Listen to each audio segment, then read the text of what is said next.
இங்க நின்று அங்கே போகிற அதி பார்த்துச்சுல்ல. இப்போ கம்பை பார்த்தோன்னே இங்கிட்டு அங்கிட்டு ஓடுது. அப்படிதாங்க பயமாக இருக்கும் நமக்கு நாயை பார்த்தாலே.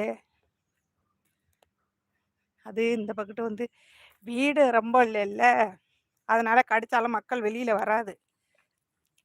எல்லாம் வந்து இங்கே ஒரு வீடு அங்கே ஒரு வீடாக இருக்கா, கதவை சாத்திட்டு எல்லாம் உள்ளே இருப்பாங்க, வெளியில் வரமாட்டாங்க. நம்ம சத்தம் போட்டாலும் கேட்காது, அது வாட்டுக்கு நம்மளும் கடிச்சு பிச்சு தின்னுவிடும். நாய் இல்லை இங்கே கேரளாவில் வந்து ரொம்ப மோசங்க. ஒரு போன வருஷமெல்லாம் ஒரு பையனை வந்து கடிச்சு தின்னுட்டு எலும்பு மட்டும்தான் கிடந்துச்சு. இல்லை 4-5 நாய் சேர்ந்து கடிச்சு தின்னுபிட்டு இங்கே